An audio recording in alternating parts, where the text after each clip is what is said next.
Welcome to 360 Tamil. இப்போ நம்ம the mystery of Moksha island அப்படின்ற ஒரு வெப் சீரிஸோட எக்ஸ்பிளனேஷன் பத்தி தான் பார்த்துட்டு இருக்கோம். இது ஒரு பக்காவான சஸ்பென்ஸ் த்ரில்லர் வெப் சீரிஸ்னு சொல்லலாம். ஸ்டார்டிங்ல இருந்து எண்டிங் வரைக்கும் சூப்பரா கொண்டு போயிருப்பாங்க. இது தமிழ்லயும் இருக்கு. பார்க்கணும்னு நினைக்கிறவங்க ஃபுல் வெப் சீரிஸை பாருங்க. ஆல்ரெடி இதுல ஒரு பாகத்தை போட்டிருக்கோம். அந்த பாகத்தை பார்த்துட்டு இதை பார்த்தா தான் உங்களுக்கு கதை கிளியரா புரியும். நான் டிஸ்கிரிப்ஷன்ல லிங்க் தரேன், கண்டிப்பா பாருங்க. எக்ஸ்பிளனேஷனுக்குள்ள போறதுக்கு முன்னாடி இந்த வீடியோக்கு ஒரு லைக் போடுங்க. அது மூலியமா இந்த வீடியோ இன்னும் நிறைய பேர்கிட்ட கொண்டு போய் சேர்க்கப்படும். மேற்கொண்டு டைம் வேஸ்ட் பண்ணாம நம்ம நேரடியா எக்ஸ்பிளனேஷனுக்குள்ள போயிடலாம். இந்த விஸ்வக்கு மீனவ கல்யாணம் பண்றதுக்கு முன்னாடியே வேற ஒருத்தங்கள கல்யாணம் பண்ணிருப்பாரு. அப்படி இவருக்கு ஒரு பையன் இருக்கான். அந்த பையனை வச்சு எக்ஸ்பெரிமெண்ட் பண்ணணும்னு நினைக்கிறாரு. இப்ப தனியா இருக்க ஒரு இடத்துக்கு அந்த பையனை கூட்டு வந்துடுறாரு. அந்த பையனை இதெல்லாம் பார்த்து பயந்துட்டு இருக்கான். பயப்படாத, ஒன்னும் இல்ல அப்படின்ற மாதிரி சொல்றாரு. அந்த பையனுக்கு ஷாக்லாம் தந்துட்டு இருக்காரு. அவன் ரியாக்ட் பண்றான் பாத்தீங்களா, அதெல்லாம் இவர் நோட் பண்ணி வச்சிட்டு இருக்காரு. அந்த பையன் தான் மாதவியோட மாமனாரு அப்படின்ற மாதிரி நமக்கு காட்டுறாங்க. இதெல்லாம் அவர் தான் மைண்டுக்குள்ள யோசிச்சுட்டு இருக்காரு. இதெல்லாம் விஸ்வக்கோட ஒய்ஃப்க்கு தெரிஞ்சது போல பொண்ணு கூட இந்த இடத்துக்கு வந்துடுறாங்க. பையனை காப்பாத்தி அங்க இருந்து கூட்டு போலான்னு பாக்குறாங்க. அதுக்குள்ள விஸ்வக்கு இந்த இடத்துக்கு வந்துடுறாரு. என்ன பண்ணிட்டு இருக்க, முதல்ல போயிட்டு இருக்க பசங்களை வர சொல்லு அப்படின்ற மாதிரி சொல்றாரு. ஆனா இவங்க ஓடிருங்கன்னு சொல்றாங்க. பசங்க ரெண்டு பேருமே வேகமா ஓடிட்டு இருக்காங்க. இவர் கோவப்பட்டு என்ன பண்றாருன்னா ஒய்ஃபை மாடியில இருந்து தள்ளி விட்டுறாரு. ஒய்ஃப் அந்த இடத்துல இறந்து போயிடுறாங்க. இவர்கிட்ட இருந்து தப்பிக்கணும் அப்படின்ற மாதிரி பசங்க ரெண்டு பேருமே சேர்ந்த மாதிரி அங்க இருந்து கிளம்பி இருப்பாங்க. இவரோட அக்கா இறந்து போயிருப்பாங்க. இவர் வயசான நிலைமையில வீல் சேர்ல உட்காந்து இருக்காரு. இப்பதான் இந்த இடத்துக்கு பிரியங்கா, அதே சமயம் அவங்க அண்ணன் தினேஷ் வராங்க. அதாவது விளாகர்ஸ் மாதிரி ஒருத்தங்க வந்தாங்கல்ல, அவங்க தான் இவங்களா இருப்பாங்க. இவங்க தான் உங்க அக்காவோட பசங்க அப்படின்ற மாதிரி பையன் அறிமுகப்படுத்தி வச்சிட்டு இருக்காரு. அக்காக்கு ஒரு பொண்ணு மட்டும் தான் இருந்தான்றது இவருக்கு தெரியும். நீ கண்டிப்பா என் அக்காவோட பையன் இல்லன்ற மாதிரி தினேஷ் காதுல சொல்றாரு. அது தினேஷுக்கு மட்டும் தான் கேக்குது. தினேஷோட முகம் லைட்டா மாறுது. ஆனா தினேஷ் இருக்கார்ல, இங்க சமாளிக்கிற மாதிரி பேசுறாரு. நான் அப்புறமா வந்து இவரை பாக்குறேன்ற மாதிரி இங்க இருந்து கிளம்பிடுறாரு. இவர் சொன்ன விஷயத்த ஹர்ஷாவும் மாதவியும் கவனிச்சிருக்க மாட்டாங்க. கடைசியா மீனா இறந்து போன மாதிரி காமிச்சிருப்பாங்க. இப்ப ஃப்ரீசர்ல மீனாவோட பாடியை வச்சிருக்காங்க. எல்லாருமே ஃபீல் பண்ணிட்டு இருக்காங்க. குறிப்பா இந்த ஸ்ராவணி தான் பயங்கரமா ஃபீல் பண்ணிட்டு இருக்காங்க. அப்ப அஜய் இருக்கார்ல, தெரியாம கோவத்துல அப்படி பேசிட்டமா, நீ என்னைக்குமே என்னோட தங்கச்சி மாதிரி தான் அப்படின்ற மாதிரி சமாதானம் பத்திட்டு இருக்காரு. ஸ்ராவணி ஹஸ்பண்ட் சுப்பு என்ன சொல்றாருன்னா, இந்த தீவுக்கு வந்ததுக்கு அப்புறம் தான் நிறைய பிரச்சனை வந்தது, நம்ம முதல்ல இங்க இருந்து கிளம்பிடலாம்னு சொல்லிட்டாரு. அஜயும் சரின்ற மாதிரி ஏத்துக்கிறாரு. எல்லாருமே கிளம்ப முடிவு பண்றாங்க. இப்ப நமக்கு பட்லரை காட்டுறாங்க. வேலைக்காக கிளம்பிட்டு இருக்காரு போல. அவர் கையில டாட்டூ இருக்கிறத நமக்கு காட்டுறாங்க. சோ இவர் தான் விக்கியோட அம்மாவை கொலை பண்ணிருக்காரு அப்படின்றது நமக்கு தெரியுது. இப்ப இவர் ரெடி ஆகி இங்க இருந்து கிளம்புறாரு. இவர் ரெடி ஆயிட்டு இருக்கிறத ஜான்சி மறைஞ்சிருந்து கவனிச்சிருப்பாங்க. அவங்களுமே டாட்டூவை பார்த்து ஷாக்லாம் ஆயிருப்பாங்க. அவர் போனதுக்கு அப்புறம் இந்த இடத்தை செக் பண்ணி பார்க்கலாம்னு நினைக்கிறாங்க. அதுக்குள்ள அந்த பட்லர் இந்த இடத்துக்கு வந்து இவங்களை லாக் பண்ணிடுறாரு. இந்த சீன் அப்படியே கட் பண்ணிடுறாங்க. இப்போ ஒரு குறிப்பிட்ட ஆட்கள் இங்க இருந்து கிளம்பிட்டு இருக்காங்க. அப்ப விக்கி இருக்கார்ல, ஜான்சியை காணோம் பாத்தீங்களான்னு கேக்குறாரு. நாங்கெல்லாம் பார்க்கல, நாங்க இங்க இருந்து கிளம்ப போறோம் அப்படின்ற மாதிரி வேகமா கிளம்பிட்டு இருக்காங்க. அங்க பார்த்தா ரெண்டு பேர் இறந்து போயிருக்கிறத பார்த்து ஷாக் ஆயிடுறாங்க. ஸ்டார்டிங்கே ரெண்டு பேர் போறதா சொன்னாங்கல்ல, அவங்க தான் இறந்து போயிருக்காங்க. சோ இவங்களை தீவை விட்டு அனுப்பல, சாவடிச்சிருக்காங்க. கண்டிப்பா அந்த மாயாக்கு இதுல சம்மந்தம் இருக்கு போல அப்படின்ற மாதிரி எல்லாருமே யோசிக்கிறாங்க. இப்ப எப்படி தப்பிக்கிறது அப்படின்ற மாதிரி இவங்க எல்லாருக்கும் பயம் வருது. சுப்பு ஒரு மாதிரி ஆயிடுறாரு. போட் இருக்கு, ஸ்டார்ட் பண்ணுங்க அப்படின்ற மாதிரி சுப்பு கிட்ட சொல்றாங்க. சுப்புவும் ஸ்டார்ட் பண்றதுக்கு ட்ரை பண்றாரு. ஆனா ஸ்டார்ட்டே பண்ண முடியல. இப்ப சுப்பு மனதளவுல பாதிக்கப்பட்டுறாரு. அங்க போட்டே வரல. இவர் போட் வரதா நினைச்சுக்கிறாரு. நிறுத்துங்கன்ற மாதிரி அந்த இடத்தை நோக்கி போயிட்டு இருக்காரு. அங்க எங்க போற, நில்லுன்ற மாதிரி இவங்க சொல்றாங்க. ஆனா இவர் கேட்காம கடலை நோக்கி போயிட்டு இருக்காரு. கஷ்டப்பட்டு கண்ட்ரோல் பண்ண பாக்குறாங்க. அதை மீறியே இவர் போயிட்டு இருக்காரு. இவர் ஒரு ஸ்டேஜ் போய் அந்த இடத்துல இறந்து போயிடுறாரு. ஃபேமிலி மெம்பர்ஸ் எல்லாம் பார்த்து பயங்கரமா ஷாக் ஆயிட்டு இருக்காங்க. இதெல்லாம் கேமரா மூலியமா அந்த விஸ்வக்கு பார்த்துட்டு இருக்காரு. சந்தோஷமா சிரிச்சிட்டு இருக்காரு. இப்ப நமக்கு முன்னாவை காட்டுறாங்க. முன்னாக்கு அதிதியை பிடிச்சிருக்குல்ல, அவங்களையே பார்த்துட்டு இருக்காரு. அதிதி என்ன யோசிக்கிறாங்கன்னா, தம்பியோட சேஃப்டிக்காகவும் குழந்தையோட சேஃப்டிக்காகவும் இவனை கூடியே வச்சுக்கணும் அப்படின்ற மாதிரி யோசிக்கிறாங்க. வான்ற மாதிரி சிக்னல் பண்றாங்க. இவரும் அந்த இடத்துக்கு வந்துடுறாரு. இவங்க கூட ரொமான்ஸ் பண்றதுக்கெல்லாம் ட்ரை பண்றாரு. ஆனா இவங்க இருக்காங்கல்ல, உனக்கு நான் வேணுமா இல்ல என்னோட காதல் வேணுமா அப்படின்ற மாதிரிலாம் கேட்கறாங்க. உன்னை எனக்கு பிடிச்சிருக்கு அப்படின்ற மாதிரிலாம் ப்ரொபோஸ் பண்ற மாதிரி பேசுறாங்க. இவர் காதல் தான் வேணும் அப்படின்ற மாதிரி சந்தோஷமா அவங்களை கட்டி பிடிச்சுக்கிறாரு. இப்பதான் அவங்கள பத்தி சொல்ல ஆரம்பிக்கிறாங்க. அதிதி தாத்தாவை பொறுத்த வரைக்கும் பெரிய பணக்காரரா இருப்பாரு. விஸ்வக்கு மென்டல் ஹாஸ்பிட்டல் இருந்தார்ல, அவரை வெளியே எடுக்கணும்ன்ற மாதிரி தாத்தா முடிவு பண்ணிருப்பாரு. இவரோட கம்பெனில வேலை போட்டு தந்திருப்பாரு. இவர் பொறுப்பா வேலை பார்க்கறது அவருக்கு ரொம்ப பிடிச்சிருக்கும். அதனால பொண்ணை கல்யாணம் பண்ணி வச்சிடலாம்னு யோசிச்சிருப்பாரு. ரெண்டு பேருக்கும் கல்யாணம் பண்ணி வச்சிருப்பாரு. விஸ்வக்கு அதிதியோட சொந்த அப்பா கிடையாது. ஆக்சுவலா அம்மாக்கு ஏற்கனவே ஒரு கல்யாணம் ஆயிருக்கும். அப்படிதான் இவங்க பிறந்திருப்பாங்க. அந்த விஸ்வக்கு வந்தோன்னா அம்மா கொஞ்ச நாள்ல இறந்துருவாங்க. அதே மாதிரி சொத்து எல்லாத்தையும் அவர் பக்கம் திருப்பி இருப்பாரு. இவங்க சொத்தே இல்லாத ஆளா மாறி இருப்பாங்க. ஹஸ்பண்ட் விட்டு போயிருப்பாரு. தம்பி சூசைட் தாட்டுக்குள்ள போயிருப்பான். இப்படிதான் நான் கஷ்டப்பட்டுட்டு இருக்கேன் அப்படின்ற மாதிரிலாம் இவங்க முன்னாகிட்ட சொல்லிட்டு இருக்காங்க. இதுக்கப்புறம் நீ கஷ்டப்பட மாட்ட, நான் பாத்துக்கிறேன்ற மாதிரி சொல்றாரு. இப்ப ஹர்ஷாவோட அப்பாவை நமக்கு காட்டுறாங்க. தினேஷ் இருக்கான் பாத்தீங்களா, சைலண்டா இந்த இடத்துக்கு வரான். இவர் உயிரோட இருந்தா நமக்கு பிரச்சனை வர வாய்ப்பு இருக்கு. இவர் கதையை முடிக்கணும்ன்றதுக்காக தான் வந்திருக்கான். இவரை சுதாரிக்கிறதுக்குள்ள இவரை நெரிக்க ஆரம்பிக்கிறான். ஒரு ஸ்டேஜ்ல கொடூரமா இவரை சாவடிச்சிடறான். இப்பதான் தினேஷோட பிளாஷ்பேக்கை நமக்கு காட்டுறாங்க. தினேஷும் பிரியங்காவும் அண்ணன் தங்கச்சி கிடையாது, லவ்வர்ஸா தான் இருப்பாங்க. ஆக்சுவலா பிரியங்கா மட்டும் தான் அந்த லேடியோட பொண்ணா இருப்பாங்க. இவங்களுக்கு மட்டும் தான் இன்விடேஷன் வந்திருக்கும். ஆனா இவரையும் சேர்த்து கூட்டு போலாம், ஏன்னா பாகம் கொஞ்சம் அதிகமா கிடைக்கும்ன்ற மாதிரிலாம் யோசிச்சிருப்பாங்க. இத்தனை வருஷம் கழிச்சு கூப்பிடுறாருன்னா சொத்துக்காக தான் இருக்கும்ன்றதுக்காக தான் இந்த பிளானை போட்டு இவங்க ரெண்டு பேருமே வந்திருப்பாங்க. இவங்க ரெண்டு பேருமே அண்ணன் தங்கச்சி மாதிரி காட்டிக்கிறாங்கல்ல, அதனால ரொமான்ஸே பண்ண முடியாது. தனியா ஒரு இடத்துக்கு வந்து ரொமான்ஸ் பண்ணிட்டு இருக்காங்க. இந்த விஷயத்தை எதர்ச்சியா அந்த வழியா வந்த வெங்கட் பாத்துறாரு. நீங்க அண்ணன் தங்கச்சி தானே அப்படின்ற மாதிரி ஷாக் ஆகுறாரு. இதை நான் யார்கிட்டயும் சொல்ல மாட்டேன்னு கிளம்ப பாக்குறாரு. ஆனா இவன் சொல்ல வாய்ப்பு இருக்குன்னு தினேஷ் யோசிச்சிருப்பாரு. அப்படி அட்டாக் பண்ணி தான் வெங்கட் கல்லுல இடிச்சு இறந்து போயிருப்பாரு. இவங்க சைலண்டா அப்படியே விட்டுட்டு கிளம்பி போயிருப்பாங்க. இந்த பெரியவர் என்னோட அக்காக்கு பொண்ணு மட்டும் தான் சொல்லிட்டாருன்னா பிரச்சனை இல்ல, அதனால தான் தினேஷ் கதையை முடிச்சிடுறாரு. கதையை முடிச்சதை பத்தி பிரியங்கா கிட்ட சொல்றாரு. ரெண்டு பேருமே கிஸ்லாம் பண்ணிக்கிறாங்க.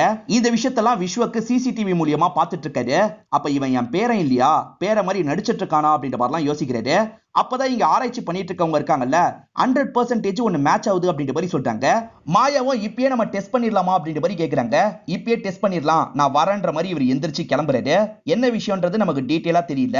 கிளம்புனவங்களுக்கு போட்டு கிடைக்கல, இருந்தாலும் அந்த வீட்டு பக்கம் போக வேணாம், பீச்லயே இருப்போம்னு யோசிக்கிறாங்க. இப்ப இங்கேயே தேவையான செட்டப் எல்லாம் வச்சு இவங்க எல்லாருமே இந்த இடத்துல ஸ்டே பண்ணிட்டு இருக்காங்க. அப்படியே கட் பண்ணி நமக்கு மாதவியை காட்டுறாங்க.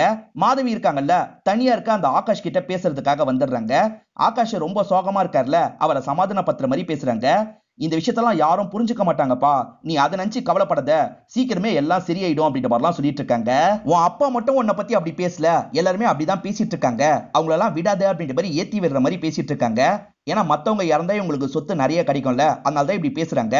இப்ப அந்த பையனோட கையில ஒரு கத்தியை தந்துடுறாங்க. நீங்க சொல்றது சரிதான் அப்படின்ற மாதிரி சட்டுன்னு இவங்க வயிற்றிலேயே குத்திடுறான்.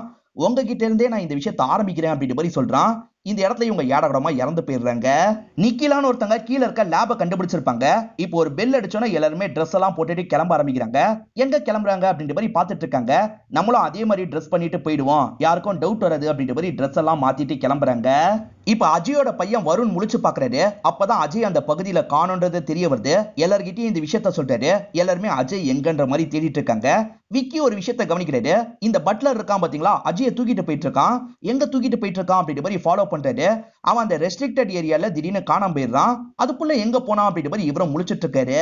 நிக்கிலா ட்ரெஸ் எல்லாம் மாத்திட்டு மத்தவங்க இருக்கிற இடத்துக்கு வந்தாங்க பாத்தீங்களா, அந்த இடத்த பார்த்து பயங்கரமா ஷாக் ஆயிடுறாங்க. ஏன்னா இது வரைக்கும் காணாம போனவங்க, கொல்லப்பட்டவங்க, அவங்க எல்லாருமே இந்த இடத்துல தான் இருக்காங்க. இவங்க பாடி எல்லாம் எப்படி இந்த இடத்துக்கு வந்துச்சு அப்படின்ற மாதிரி ஷாக்கிங்கா பாத்துட்டு இருக்காங்க. பட்லர் அஜயை தூக்கிட்டு வந்தான் பாத்தீங்களா, அஜயும் இந்த இடத்துல இருக்கிறத பார்த்து இவங்க ஷாக் ஆயிடுறாங்க. இவங்க ஷாக் ஆகி கொஞ்சம் அசைறாங்கல்ல, அதை விஸ்வக்கு கவனிச்சிடுறாரு. இவ இங்க வரைக்கும் வந்துட்டாளா புடிங்கன்ற மாதிரிலாம் சொல்றாரு. ஆட்கள் புடிச்சிடுறாங்க. இங்க நீங்க என்ன பண்ணிட்டு இருக்கீங்க அப்படின்ற மாதிரிலாம் நிக்கிலா கோவமா கேக்குறா. ஆனா இழுத்துட்டு போயிடுறாங்க. அஜய் காணாம போயிட்டாருன்ற மாதிரி வருண் மட்டும் தான் தேடி போயிருப்பான். எங்கேயுமே அஜயை கண்டுபிடிக்க முடியல. இத பத்தி ஃபேமிலி மெம்பர்ஸ் கிட்ட சொல்லிட்டு இருக்கான். அஜயோட ஒய்ஃப் பயங்கரமா ஃபீல் பண்ணிட்டு இருக்காங்க. இப்ப ஹர்ஷா இருக்கார்ல, மாதவி மாதவின்ற மாதிரி மாதவியை தேடிட்டு இருக்காரு. அப்படி தேடி வந்துட்டு இருக்கும் போதுதான் அவங்க கத்தியால கொல்லப்பட்டிருக்கிறது இவருக்கு தெரிய வருது. பயங்கரமா ஃபீல் பண்ணிட்டு இருக்காரு.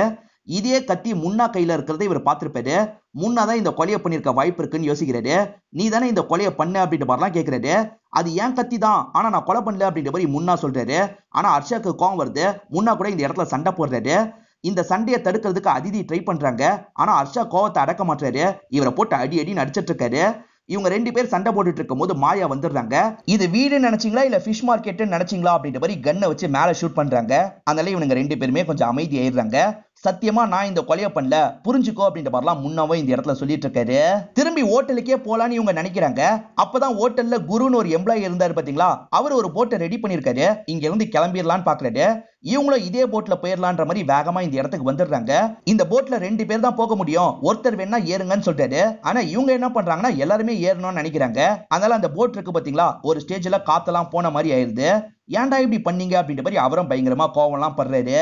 இதெல்லாம் பார்த்துட்டு இருக்க இஷாக்கு ரொம்ப கோவம் வருது. நான் எங்கேயாவது போறேன்ற மாதிரி காட்டு பகுதியை நோக்கி போறா. அங்க எங்க போற, அங்கெல்லாம் போகாது அப்படின்ற மாதிரி அம்மா சொல்லிட்டாங்க. தயவு செஞ்சு என்ன ஃபாலோ பண்ணாதீங்க, அதுக்கப்புறம் நானும் சூசைட் பண்ணி இறந்துருவேன், நீங்க எங்கன்னா போங்க, நான் காட்டு பகுதிக்கு தான் போக போறேன்ற மாதிரி இங்க இருந்து கிளம்பிடுறா. இப்ப தினேஷ் பிரியங்காவை நமக்கு காட்டுறாங்க.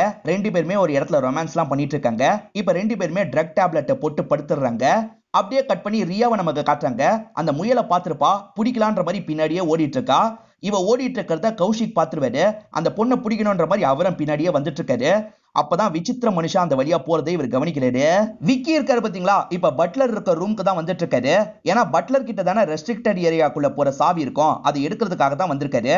பட்லருக்கு கண்ணு தெரியாதுல, அவனை கிராஸ் பண்ணி போறாரு. சத்தம் காட்டாம போய் இந்த விஷயத்த பண்ணலாம்னு நினைக்கிறாரு. இப்ப தேவையான சாவியை கூட எடுத்துடுறாரு. ஆனா பட்லருக்கு இவர் வந்த மாதிரி சவுண்ட் கேட்டது. இப்ப பட்லர் இருக்கான்ல, விசில் மூலியமா ஒரு தகவலை கொடுக்கறான். அந்த விசித்திர மனுஷனுக்கு தான் தகவல் கொடுக்கறான் போல. இவ்வளவு நேரம் விசித்திர மனுஷன் கௌஷிக்க தான் துரத்திட்டு இருப்பான். ஆனா இப்ப விக்கிய பிடிக்கணும்ன்ற மாதிரி யோசிக்கிறான்.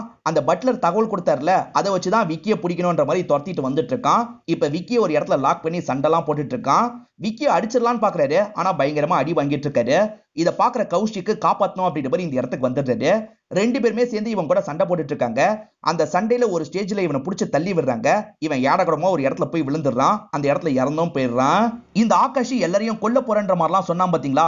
இப்ப ஆடியோ ரெக்கார்டிங்ல என்ன சொல்றானா, தப்பு பண்ணிட்டேன், இதுக்கப்புறம் இந்த தப்பை பண்ணக்கூடாது, நான் அவசரப்பட்டு மாதவியை கொன்னுட்டேன் அப்படின்ற மாதிரிலாம் புலம்பிட்டு இருக்கான். ஈஷா வர வழியில தண்ணி இருக்கிறத பாக்குறாங்க. ஒரு குளியல போடலாம் அப்படின்ற மாதிரி ட்ரெஸ் எல்லாம் கழட்டிட்டு குளிக்கிறதுக்காக வந்துடுறாங்க. பக்கத்துல தான் பிரியங்காவும் தினேஷும் இருக்காங்க. நீங்களும் வாங்கன்ற மாதிரி கூப்பிடுறாங்க. அந்த தினேஷ் போதையில இருக்கான்ல, குளிக்கிறதுக்கு கூப்பிட்டோன்னு பக்கத்துல வந்துடுறான். இவகிட்ட தப்பா நடந்துக்கலாம் ட்ரை பண்றான். என்ன பண்ணிட்டு இருக்கீங்க, நிறுத்துங்க அப்படின்ற மாதிரிலாம் சொல்றாங்க. இத பாக்குற பிரியங்காக்கு கோவம் வருது. நிறுத்து நிறுத்துன்னு சொல்லிட்டு இருக்காங்க. ஆனா இவர் மேற்கொண்டு தப்பா நடந்துக்க ட்ரை பண்றாரு. அந்த பொண்ணு பயத்துல தள்ளி விடுறா. அந்த ஏடகுடமா பாறையில இடிச்சு அவர் இறந்து போயிடுறாரு. இதனால இஷா இங்க இருந்து ஓடி போயிடுறா. இப்ப பிரியங்காவும் இவர் இறந்து போனதை நினைச்சு ஃபீல் பண்ணிட்டு இருக்காங்க. அந்த இஷாவை விடக்கூடாது அப்படின்ற மாதிரி துரத்த ஆரம்பிக்கிறாங்க. ஆக்சுவலா கௌஷிக்கு ஹெல்ப் பண்ணாரு பாத்தீங்களா, கௌஷிக்கு ரொம்ப அடிபட்டிருக்கும். கௌஷிக் இந்த இடத்துல கொஞ்சம் கொஞ்சமா சாவற மாதிரி இருக்காரு. இந்த பொண்ணை மட்டும் பாத்துக்கோங்க அப்படின்ற மாதிரி ஹீரோ கிட்ட ரியாவை ஒப்படைச்சிடுறாரு. இப்ப ஹீரோ இங்க இருந்து கிளம்பிடுறாரு. கொஞ்ச நேரம் கழிச்சு தான் பட்லர் இந்த இடத்துக்கு வரான். அப்படி வந்து பார்க்கும்போது கௌஷிக் பாடி இருக்கு, அதே மாதிரி அந்த விசித்திர மனுஷனோட பாடி இருக்கு. ஹீரோ தப்புஸ்டார்னு தெரியுது. இப்ப இவர் இருக்காரு பாத்தீங்களா, ரியாவோட அம்மா கிட்ட ஒப்படைக்கணும் அப்படின்ற மாதிரி இந்த பொண்ணை தூக்கிட்டு வந்துட்டு இருக்காரு. அப்படி வர வழியில இவர் ஜான்சியை பாத்துடுறாரு. நீங்க எங்க போனீங்க, நான் உங்களை தான் தேடிட்டு இருந்தேன் அப்படின்ற மாதிரிலாம் இவர் சொல்றாரு. அப்ப ஜான்சி இருக்காங்கல்ல, நீ தான் என்னோட தம்பி அப்படின்ற மாதிரி சொல்றாங்க. இங்க நமக்கு பிளாஷ்பேக் எல்லாம் காட்டுறாங்க. கொல்றதுக்காக வந்தது பட்லர் தான். 3 பேரோட கதையை முடிக்கணும்ன்ற மாதிரி தான் வந்திருப்பான். ஆனா இந்த பசங்க 2 பேருமே பிரிஞ்சு அங்க இருந்து கிளம்பி இருப்பாங்க. ஜான்சி எப்படியோ இவர் தான் தம்பின்றத கண்டுபிடிச்சிருக்காங்க. அதனால தான் இப்படி சொல்றாங்க. இப்ப இவரும் அக்கான்ற மாதிரி கூப்பிடுறாரு. அதுக்கு அவங்க இருக்காங்கல்ல, இந்த ஜென்மத்துல நம்ம அக்கா தம்பியா இருக்க முடியாது, அடுத்த ஜென்மத்துல பாக்கலான்ற மாதிரி நடந்து போறாங்க. இவருக்கு ஒண்ணுமே புரிய மாட்டேங்குது. இந்த இடத்துல பிரியங்கா இருக்கால, இஷாவை போட்டு பயங்கரமா அடிச்சிட்டு இருக்கா. என் சேஃப்டிக்காக தான் பண்ண, புரிஞ்சுக்கோ புரிஞ்சுக்கோ அப்படின்ற மாதிரி இஷா இருக்கால, இவளை தள்ளி விட்டு ஓடிட்டு இருக்கா. ஏறக்குறைய இஷாவோட சொந்தக்காரங்க இருக்காங்கல்ல, அந்த இடத்துக்கு வந்துடுறா. இப்ப சொந்தக்காரங்க எல்லாம் பிரியங்காவை அட்டாக் பண்றதுக்காக வராங்க. அதனால பிரியங்கா பயந்து வேகமா அந்த காட்டு பகுதிக்கு ஓடிடுறா. இப்ப மாயா கிட்ட இருந்து ஒரு அனௌன்ஸ்மெண்ட் வருது. எல்லாருமே டைனிங் டேபிள் இருக்க ஏரியாக்கு வாங்கன்ற மாதிரி சொல்லிட்டாங்க. எல்லாரும் போலான்ற மாதிரி யோசிக்கிறாங்க. விக்கி தான் முதல்ல வந்திருப்பாரு. அவன் அஜயை தூக்கிட்டு போனா ஏன் எதுக்குன்ற மாதிரிலாம் கேட்கிறாரு. அது நீ அவங்கிட்ட தான் கேட்கணும் அப்படின்ற மாதிரி மாயா சொல்லிடுறாங்க. இதனால இவர் இருக்காருல, பட்லர் கிட்டயே அந்த கேள்வியை கேட்கறது. பட்லர் அதுக்கு பதில் சொல்ல மாட்டான். போய் முதல்ல உட்காருங்க அப்படின்ற மாதிரிலாம் சொல்றான். இப்ப அவங்க சொன்ன மாதிரியே எல்லாருமே இந்த இடத்துக்கு வந்துட்டு இருக்காங்க. ஒவ்வொருத்தரா இந்த இடத்துல உட்காந்து இருக்காங்க. கடைசியா தான் ஜான்சி இந்த இடத்துக்கு வராங்க. ஜான்சி கூட நிறைய காட்ஸ் எல்லாம் வராங்க. அதே மாதிரி ஜான்சிக்கு ரொம்ப மரியாதை கொடுத்துட்டு இருக்காங்க. இத பாக்குற மத்தவங்களுக்கு ஒண்ணுமே புரிய மாட்டேங்குது. எதுக்கு ஜான்சிக்கு இவ்வளவு மரியாதை தந்துட்டு இருக்கீங்க அப்படின்ற மாதிரிலாம் கோவப்பட்டு இருக்காங்க. ஆனா இந்த விஷயம்லாம் அதிதிக்கு புரிஞ்சிருது. கிளாப்லாம் தட்ட ஆரம்பிக்கிறாங்க. இங்க வந்திருக்கிறது ஜான்சி கிடையாது, என் அப்பா விஸ்வக் அப்படின்ற மாதிரி சொல்றாங்க. நீ என்னோட சொந்த ரத்தம் இல்ல, ஆனா என்னை பத்தி நல்லாவே புரிஞ்சு வச்சிருக்க அப்படின்ற மாதிரி இவர் சொல்றாரு. அதாவது ஜான்சி உடம்புல இப்ப விஸ்வக் தான் இருக்காரு, அதை அவரே ஒத்துக்கிறாரு. எல்லாருமே இதை கேட்டோன்னு பயங்கரமா ஆச்சரியப்படுறாங்க. விஸ்வக்கு அவரோட சின்ன வயசுல நடந்ததா சொல்றாரு. சின்ன வயசுல பாட்டி இருக்காங்கல்ல, நிறைய கடவுளை பத்தி எல்லாம் கதை சொல்லுவாங்க. அந்த கடவுளுங்களுக்கு எல்லாம் அழிவே கிடையாது, அவங்க வாழ்ந்துகிட்டே தான் இருப்பாங்க அப்படின்ற மாதிரிலாம் சொல்லுவாங்க. ஒருத்தர் வாழ்ந்துகிட்டே இருந்தா எப்படி இருக்கும் அப்படின்ற மாதிரிலாம் இவர் யோசிச்சிருப்பாரு. பாட்டி உடம்பு முடியாம இறந்துருவாங்க, ஆனா நம்ம இப்படி சாவக்கூடாது, வாழ்ந்துகிட்டே இருக்கணும்ன்ற மாதிரி இவர் யோசிச்சிருப்பாரு. அதுக்கு நல்லா படிக்கணும்ன்ற மாதிரி சின்ன வயசுலயே நல்லா படிச்சிருப்பாரு. சாவே இல்லாம வாழணும்ன்றதுக்காக தான் இவர் நிறைய எக்ஸ்பெரிமெண்ட் எல்லாம் பண்ணி பார்த்திருப்பாரு. இதை பார்த்து தான் மீனா ரொம்ப பயந்துருப்பாங்க. போலீஸ் மூலியமா இவரை மாட்ட வச்சிருப்பாங்க. இவரை மென்டல் ஹாஸ்பிட்டல்ல போட்டுட்டாங்கல்ல, அங்கேயே இவர் அடங்கி இருக்க மாட்டாரு. அதை பத்தி நிறைய தெரிஞ்சுக்கணும் அப்படின்ற மாதிரி படிப்பாரு. இது சார்ந்து நிறைய ரிசர்ச் எல்லாம் பண்ணுவாரு. இவர்கிட்ட ஏதோ டேலண்ட் இருக்கு அப்படின்றத அதிதி தாத்தா புரிஞ்சுப்பாரு. அதனால அதிதி தாத்தா தான் இவரை வெளியே வர வச்சிருப்பாரு. என் கம்பெனில ஒர்க் பண்ணு அப்படின்ற மாதிரி ஒர்க் பண்ண வச்சிருப்பாரு. கம்பெனில நல்லா ஒர்க் பண்றதுனால தான் பொண்ணை கல்யாணம் பண்ணி வச்சிருப்பாரு. அதாவது ரெண்டாம் தரமா இவருக்கு கல்யாணம் பண்ணி வச்சிருப்பாரு. அதிதி ஃபேமிலியை ஏமாத்தி மொத்த சொத்தை இவருக்கு கிடைக்கிற மாதிரி பண்ணிருப்பாரு. அதுக்கப்புறம் தான் தீவுக்கு வந்திருப்பாரு. ஆராய்ச்சி எல்லாம் பண்ண ஆரம்பிச்சிருப்பாரு. அப்பத்துல இருந்தே மாயாவும் பட்லரும் கூட இருப்பாங்க. இவங்க ஹெல்ப்போட தான் இவர் நினைச்ச ஒவ்வொரு விஷயத்தையும் பண்ண ஆரம்பிச்சிருப்பாரு. ஒரு கான்செப்டை கண்டுபிடிச்சிருப்பாரு. கான்சியஸ் டிரான்ஸ்பர் அப்படின்ற ஒரு விஷயத்தை தான் கண்டுபிடிச்சிருப்பாரு. ஒருத்தர்கிட்ட இருந்து இன்னொருத்தருக்கு டேட்டாவை மட்டும் மாத்துவோன்ற மாதிரிலாம் யோசிக்கிறாரு. அந்த பிளானுக்காக இவர் நிறைய பேரை கொண்டு வராரு. ஆனா எல்லாருமே இறந்து போயிட்டு இருக்காங்க. ஒரு வாட்டி மட்டும் மேட்ச் ஆயிருது. அவங்க யாருன்னு பார்த்தா பிரதர்ஸா இருப்பாங்க. பிரதர்ஸ் கிட்ட மட்டும் இது ஓரளவுக்கு வேலை செய்யுது அப்படின்றத இவங்க புரிஞ்சுக்கிறாங்க. சோ இவருக்கு ரத்த சொந்தங்கள் இருக்காங்க. ஆனா எல்லாரையும் விட்டு இவர் பிரிஞ்சுதான் வந்திருக்காரு. திரும்பி அந்த ரத்த சொந்தங்கள் எல்லாம் ஒரு இடத்துக்கு வர வைக்கணும். அவங்களதுல பெஸ்டா யாருது மேட்ச் ஆகுதோ அவங்க கிட்ட நான் மாத்திக்கணும்னு யோசிச்சிருப்பாரு. அட பாவி, இதுக்குதான் எங்களை வர வச்சியா அப்படின்ற மாதிரி எல்லாருமே பார்த்துட்டு இருக்காங்க. இவர் மேற்கொண்டு நடந்த விஷயத்த சொல்லிட்டாரு. அதாவது மறைமுகமா ஒவ்வொருத்தரோட பெர்சன்டேஜ் லெவலையும் பார்த்துக்கிட்டே தான் இருப்பாரு. ஒருத்தர் 30% இருப்பாங்க, ஒருத்தங்க 50% இருப்பாங்க. 100% மேட்ச் யாருக்கு ஆகுதுன்ற மாதிரி இவர் பார்த்துட்டு இருப்பாரு. அந்த விசித்திர மனுஷன் ஹெல்ப்போட தான் ஒவ்வொருத்தரையா தூக்கிட்டு வருவாரு. ஜான்சி பட்லரை பத்தி விசாரிக்கிறதுக்காக வந்தாங்கல்ல, பட்லர் தூக்கி இருப்பாரு. அப்படி ஜான்சி கூட மேட்ச் பண்ணி பார்க்கும்போது 100% மேட்ச் ஆகும். சரி நம்ம சேஞ்ச் பண்ணிக்கலாம் அப்படின்ற மாதிரி இவர் முடிவு பண்ணிருப்பாரு. அந்த ப்ராசஸ பண்ணிருப்பாங்க. அப்படிதான் இவர் ஜான்சி உடம்புக்குள்ள வந்திருக்காரு. இப்ப கேட்டுட்டு இருக்க எல்லாருமே பயங்கரமா கோவப்படுறாங்க. அட பாவி, அப்ப கொலையெல்லாம் பண்ணது நீதானா அப்படின்ற மாதிரிலாம் டென்ஷன் ஆயிட்டு இருக்காங்க. ரொம்ப சீன போடாதீங்க, நான் மோசமானவன் தான், ஆனா என்னை விட நீங்க தான் மோசமானவங்க. இந்த வீடியோவை பாருங்கன்ற மாதிரி ஒரு வீடியோவை காட்டுறாரு. ஆக்சுவலா இங்க மத்தவங்க எல்லாம் கொலை பண்ணாங்கல்ல, அந்த வீடியோவை தான் காட்டிட்டு இருக்காரு. யார் யார கொலை பண்ணாங்க அப்படின்றதெல்லாம் காமிச்சிடுறாங்க. இத பாக்குற எல்லாருக்குமே ரொம்ப ஷாக்கிங்கா இருக்கு. அடப்பாவி, நீ தான் உன் அப்பாவை கொன்னியா அப்படின்ற மாதிரிலாம் கேட்டுட்டு இருக்காங்க. அதே மாதிரி ஹர்ஷாவும் என் ஒய்ஃபை நீ தான் கொன்னியான்ற மாதிரி கோவப்படுறாரு. இப்ப எல்லாருமே மாத்தி சண்டெல்லாம் போட்டுட்டு இருக்காங்க. இந்த கேப்ல ஜான்சி காடோட சப்போர்ட்டோட இங்க இருந்து கிளம்ப பாக்குறாங்க. ஆனா இந்த விக்கி இருக்கார்ல, தடுக்கணும்ன்ற மாதிரி சண்டெல்லாம் போட்டுட்டு இருக்காரு. முன்னாவும் விக்கிக்கு சப்போர்ட்டா சண்டை போடுறாரு. இவங்க ஆளுங்க எல்லாம் அடிச்சு போட்டு தடுக்கலான்னு பார்த்தா அதுக்குள்ள அவங்க உள்ள போயிடுறாங்க. இப்ப அஜயோட ஒய்ஃப் இருக்காங்கல்ல, பொண்ணு இஷாவை கூட்டிட்டு கிளம்பிடணும்னு நினைக்கிறாங்க. ஆனா இஷா இருக்காங்கல்ல, எனக்கு ஒரு வேலை இருக்குமா, அதை முடிக்காம நான் வரமாட்டேன், நான் போறேன்ற மாதிரி அம்மாவை விட்டுட்டு வேகமா இங்க இருந்து கிளம்புறாங்க. ஹர்ஷாவை பொறுத்த வரைக்கும் ஆகாஷ் மேல செம்ம கோவத்துல இருக்காரு. உன்னை விட மாட்டேன்டா, எங்க இருக்குன்ற மாதிரிலாம் தேடி வந்துட்டு இருக்காரு. ஒரு இடத்துல அவனை கண்டுபிடிச்சிடுறாரு. அவன் கூட சண்டைலாம் போடுறாரு. நான் வேணும்ட்டே பண்ணல, தெரியாம பண்ணிட்டேன் அப்படின்ற மாதிரிலாம் ஆகாஷ் சொல்றான். அதை மீறியே இவர் அடிச்சுக்கிட்டே இருக்காரு. ஒரு ஸ்டேஜ்ல அவன் இருக்கான் பாத்தீங்களா, வச்சிருக்க கத்தியை இவரோட கழுத்துல இறக்கி சாவடிச்சிடறான். இங்க இருந்து எப்படியாவது தப்பிக்கணும்னு விக்கி சொல்றாரு. போட் எதுவுமே இல்ல, தப்பிக்கிறது கஷ்டம்ன்ற மாதிரி எல்லாருமே சொல்றாங்க. பட்லர் கிட்ட இருந்து இவர் சாவியை எடுத்திருப்பாரு. அந்த இடத்துக்கு போனா போட்டை வர வைக்கிறதுக்கு சிக்னல் கொடுக்க முடியும்னு நினைக்கிறேன், அந்த இடத்துக்கு போனோன்ற மாதிரி சொல்றாரு. நானும் கூட வரேன்ற மாதிரி முன்னா சொல்றாரு. இவங்க ரெண்டு பேருக்கு தானே சண்டை போட தெரியும், அதனால போலான்ற மாதிரி யோசிக்கிறாங்க. மத்தவங்க எல்லாம் கிளம்புங்க அப்படின்ற மாதிரி விக்கி சொல்றாரு. எல்லாருமே கிளம்புறதுக்கு தயாரா வராங்க. இப்ப முன்னா இருக்கார்ல, நான் எப்படியாவது திரும்பி வந்துடுறேன், நீ போன்ற மாதிரி அதிதியும் ரியாவையும் அனுப்பி வச்சிடுறாரு. இப்ப கூட ஆகாஷ் இருக்கான்ல, தெரியாம தான் ஹர்ஷாவை கொலை பண்ணிருப்பான். இப்ப கரெக்டா இஷா இந்த இடத்துக்கு வந்துடுறாங்க. இஷாவை இவன் கோபமா பார்த்துட்டு இருக்கான். ஸ்டார்டிங்ல இருந்தே என்னால் தான் இதெல்லாம் நடந்தது, என்ன மன்னிச்சிரு ப்ளீஸ் அப்படின்ற மாதிரிலாம் கேட்டுட்டு இருக்காங்க. இவன் எதுவுமே பேசாம அமைதியா இருக்கான். இவங்க பொறுமையா பக்கத்துல வந்து அவனை ஹக் பண்றாங்க. அவனுமே பதிலுக்கு ஹக் பண்ணி ஃபீல் பண்ணிட்டு இருக்கான். ஹீரோவும் சாவியை வச்சு அந்த ரெஸ்ட்ரிக்டட் ஏரியாவை ஓபன் பண்ணிடுறாரு. கண்டிப்பா இந்த இடத்துல ஏதாவது இருக்கும், தேடி பாருன்ற மாதிரி சொல்றாரு. ரெண்டு பேருமே ஏதாவது கிடைக்குமான்ற மாதிரி தேடி பார்த்துட்டு இருக்காங்க. அப்போ ஒரு புதருக்குள்ள இருந்து லைட் எரியுது. அதே சமயம் மைக்கு மூலியமா அந்த விஸ்வக்கு பேசுறாரு. அந்த புதர் வழியா வான்ற மாதிரி விக்கிய கூப்பிடுறாரு. விக்கியும் ஓகேன்ற மாதிரி புதர் வழியா போக பாக்குறாரு. என்னடா அவன் கூப்பிட்டோனே போற, அப்ப நீ அவன் ஆளான்ற மாதிரி முன்னா யோசிக்கிறாரு. இதுக்கப்புறம் நம்ம இங்க இருக்க கூடாது, கிளம்பணும் அப்படின்ற மாதிரிலாம் முன்னாவும் கிளம்ப ஆரம்பிக்கிறாரு. அந்த புதருக்குள்ள வந்தா லேபுக்குள்ள வந்துடலாம் போல. இவர் லேபுக்குள்ள வந்தோடனே ஆட்கள் இருக்காங்கல்ல, இவரை லாக் பண்ணிடுறாங்க. அதே சமயம் ஜான்சி இருக்காங்கல்ல, இறந்து போன விஸ்வக்கோட பாடியை பார்த்த மாதிரி பேசுறாங்க. ஒருத்தன் செத்து போனதுக்கு அப்புறம் பார்க்கவே முடியாதுன்னு சொல்லுவாங்க, ஆனா என்னால பார்க்க முடியும் அப்படின்ற மாதிரிலாம் இவர் தெனாவட்டா பேசிட்டு இருக்காரு. இப்ப இந்த இடத்துல விக்கி இருக்கார்ல, எதுக்காக என்னோட அம்மாவை கொன்ன அதை மட்டும் சொல்லு அப்படின்ற மாதிரிலாம் கேட்கிறாரு. இவனும் அதுக்கான காரணத்தை இந்த இடத்துல சொல்ல ஆரம்பிக்கிறான். அதிதி தாத்தா என் கம்பெனில வேலை பாருன்னு சொன்னாரு பாத்தீங்களா, அந்த இடத்துல தான் இவர் மோனிஷாவை பார்த்திருப்பாரு. மோனிஷா கூட பழகி இவருக்கு 2 பசங்க இருந்திருப்பாங்க. இந்த ரிலேஷன்ஷிப்பை இவர் சீக்கிரட்டா வச்சிருப்பாரு. அது அதிதி தாத்தாக்கு தெரியாது. என் பொண்ணை கல்யாணம் பண்ணிக்கோ அப்படின்ற மாதிரி ஒரு ஆஃபர் தந்திருப்பாரு.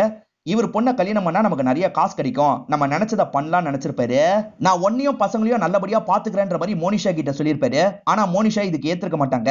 நானே என் பசங்களை பாத்துக்கிறேன், நீ கிளம்பு அப்படின்ற மாதிரி சொல்லியிருப்பாங்க. சரின்ற மாதிரி இவரும் இங்க இருந்து கிளம்பி போயிருப்பாரு.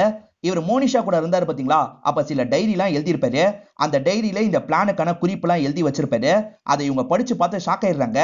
இத பத்தி அதிதியோட அம்மாக்கு புரிய வைக்கணும்னு நினைக்கிறாங்க. ஒரு லெட்டர் மாதிரி போட்டுருவாங்க. அந்த லெட்டரை அதிதி அம்மா பாத்துருவாங்க. சில விஷயங்கள்லாம் பண்ண ஆரம்பிச்சிருப்பாங்க.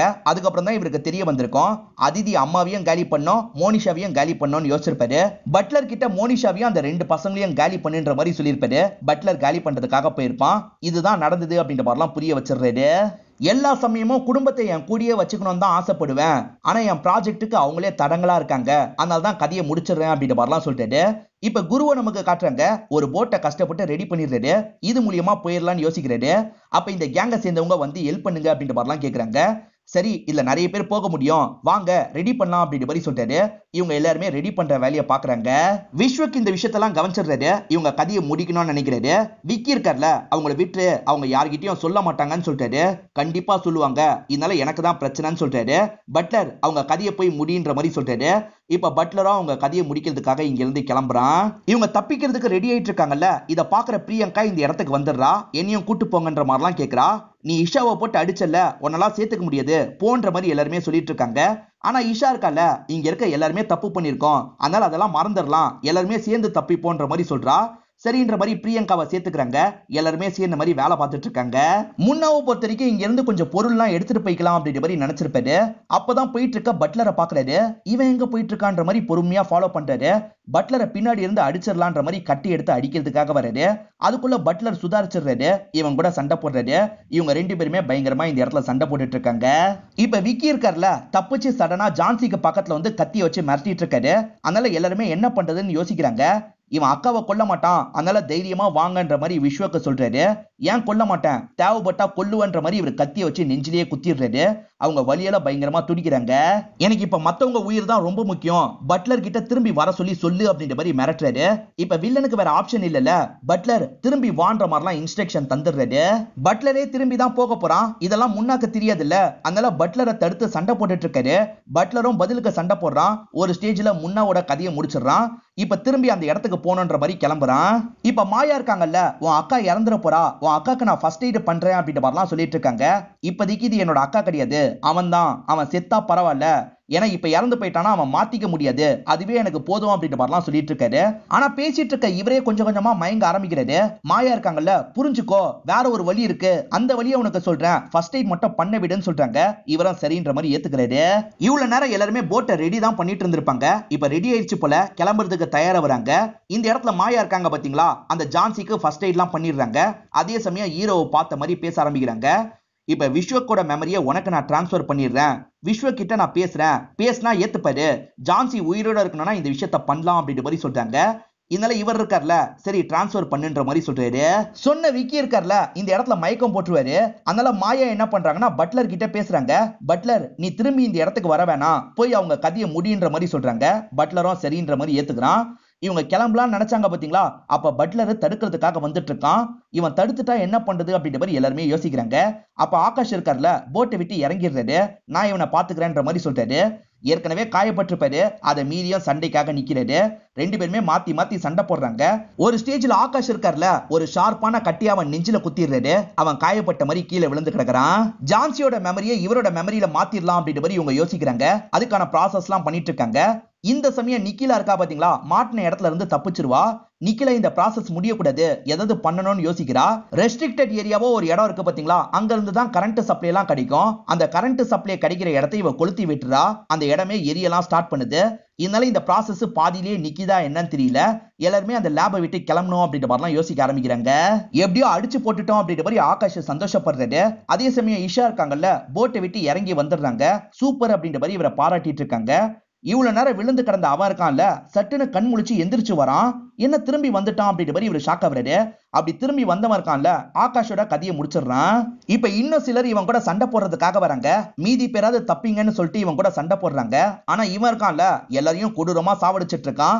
இப்ப மீதி ஆட்கள் மட்டும் இங்க இருந்து தப்பிக்கலான்ற மாதிரி யோசிக்கிறாங்க. அப்ப இந்த இடத்துக்கு ஹீரோ வந்துடுறாரு. வந்த ஹீரோ இருக்காரு பாத்தீங்களா, ஒரு ஸ்னைப்பர் கன்னை வச்சு குறி பார்த்துட்டு இருக்காரு. இந்த பட்லர் தடுக்க கூடாது, இவனை ஷூட் பண்ணும் அப்படின்ற மாதிரி தான் குறி பார்த்துட்டு இருக்காரு. ஹீரோக்கு டிரான்ஸ்பர் கம்ப்ளீட் ஆகல, அதனால ஹீரோ நார்மலா இருக்காருன்னு நினைச்சிட்டு இருக்கும் போதே ஹீரோ இருக்காருல, குறிய மாத்திடுறாரு. இப்ப போட்ல கிளம்பலாம்னு நினைக்கிறவங்க எல்லாம் ஷூட் பண்ணி காலி பண்ணிடுறாரு. பட்லரை சேவ் பண்றாரு. ஆக மொத்தத்துல இங்க இருக்கிறது ஹீரோ கிடையாது, வில்லன் தான். அந்த ப்ராசஸ் கம்ப்ளீட் ஆகி இவர் விஸ்வக்கா மாறிட்டாரு போல. இப்ப மாயா இந்த இடத்துக்கு வராங்க. இவர் மாயாவை கிஸ்லாம் பண்ணிட்டு இருக்காரு. மாயா இருக்காங்கல்ல, புது சிஇஓவை அறிமுகப்படுத்துற நாள் வந்துருச்சு அப்படின்ற மாதிரி சொல்றாங்க. இவரும் சிரிச்சுக்கிட்டே மாயா கூட இங்க இருந்து கிளம்பி போறாரு. விஸ்வக்கு இறந்து போயிட்டாரு, புது சிஇஓவை அறிமுகப்படுத்துறோம் அப்படின்ற மாதிரி தான் இந்த இடத்துல விக்கி அறிமுகப்படுத்துறாங்க. விக்கி இருக்கார்ல, விஸ்வகுமார்லாம் இந்த இடத்துல மாசா பேசிட்டு இருக்காரு. அப்படி பேசிட்டு இருக்கும் போது லைட்டா இவருக்கு தலைலாம் வலிக்குது. இவர் ஏத்துனதுல ஏதோ ஒரு ப்ராப்ளம் ஏற்பட்டிருக்கு போல. ஏதோ ப்ராப்ளம் ஏற்பட்டிருக்கு அப்படின்ற மாதிரி பக்கத்துல இருக்க மாயா கிட்ட சொல்றாரு. ஏதோ ப்ராப்ளம் ஏற்பட்டிருக்குன்ற மாதிரி இவர் கொஞ்சம் அப்செட்டா இருக்காரு. மாயா இருக்காங்கல்ல, எந்த ப்ராப்ளமும் ஏற்பட்டிருக்க வாய்ப்பு இல்ல, நீங்க தேவையில்லாம யோசிக்காதீங்க அப்படின்ற மாதிரிலாம் சமாதானப்படுத்துறாங்க. இவரும் சமாதானம் ஆயிடுறாரு. அப்படியே கட் பண்ணி ஜான்சியை நமக்கு காட்டுறாங்க. ஜான்சியை தனியா ஒரு இடத்துல லாக் பண்ணி வச்சிருக்காங்க போல. அவங்களுக்கு குழந்தைலாம் பிறந்துருது. இந்த மெமரி டிரான்ஸ்ஃபர்ல ஏதோ ஒரு பிரச்சனை நடந்திருக்கு அப்படின்ற மாதிரி மட்டும் நமக்கு காமிச்சு இந்த சீரீஸை முடிச்சிடுறாங்க. மேபி செகண்ட் சீசன் எடுக்க கூட வாய்ப்பு இருக்கு. அதுக்கு லீடு கொடுக்குற மாதிரி தான் இப்படி முடிச்சிருக்காங்க. இந்த சீரீஸ் உங்க எல்லாருக்குமே பிடிச்சிருக்கோம் நம்புறேன். இந்த வீடியோ உங்களுக்கு பிடிச்சிருந்ததுன்னா லைக் பண்ணுங்க, கமெண்ட் பண்ணுங்க, மறக்காம 360 தமிழ் சேனலை சப்ஸ்கிரைப் பண்ணுங்க. தொடர்ச்சியா இந்த மாதிரி வீடியோக்கள் வந்துகிட்டே தான் இருக்கும்.